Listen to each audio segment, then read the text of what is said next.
అతి పెద్ద ఎమోషన్. ఆ ట్రైన్ ని చూస్తూ ఉండిపోతాం.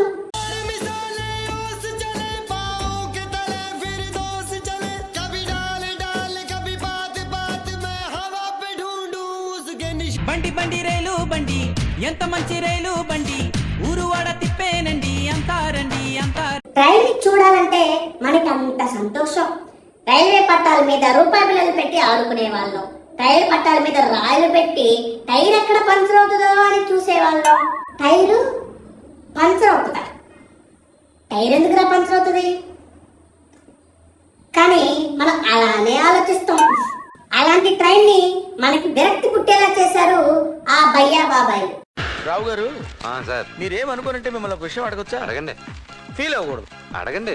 మనసులో పెట్టుకోకూడదు. అడగండి సార్. మీకు కొంచెం నోటితో ఎక్కువ. ట్రైన్ దానికి 2 గంటల ముందే ఆ భయ్యా బాబాయ్లో ఆ రైల్వే స్టేషన్ వెళ్ళి కూర్చుంటారు.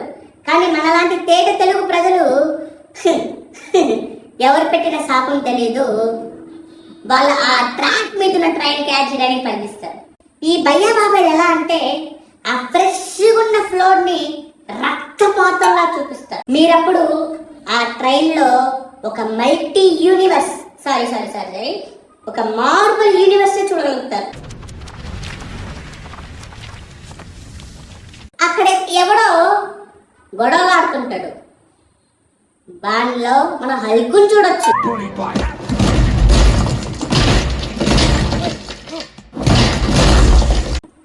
టెక్నాలజీతో మాట్లాడే ఐరన్ మ్యాన్ చూడొచ్చు. With a blocked number, sir. Tracing source of incoming call. Bag ని షీల్డ్ గా యూజ్ చేసి తోసిపోయే ఒక కెప్టెన్ అమెరికాని చూడొచ్చు. పైన ఉండే కాలు కింద పెట్టకుండా పాకుతూ పోయే స్పైడర్ మ్యాన్ చూడొచ్చు.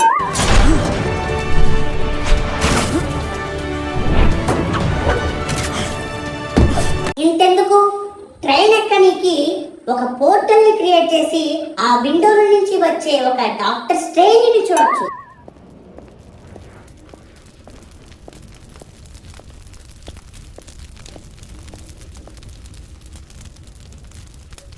ఎంటర్టైన్మెంట్ చేసే ఒక వ్యక్తి ఆ ట్రైన్ లో ఖచ్చితంగా ఉంటాడు.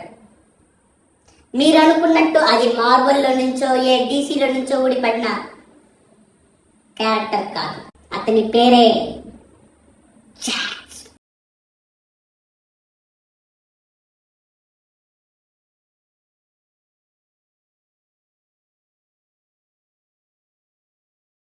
మనోడు తాగేసి ట్రైన్ ఎక్కి చేసే సాహసాలు ఒక రేంజ్ లో ఉంటాయి. నువ్వు గాని ఇలాంటి ట్రైన్ ట్రావెల్ చేసి బయటకు వచ్చావో నీకు ఇంకా పునర్జన్మే. నేను అందరి గురించి ఏం చెప్పట్లేదు, నాకు జరిగిన ఎక్స్పీరియన్స్ మీతో షేర్ చేసుకుంటున్నా.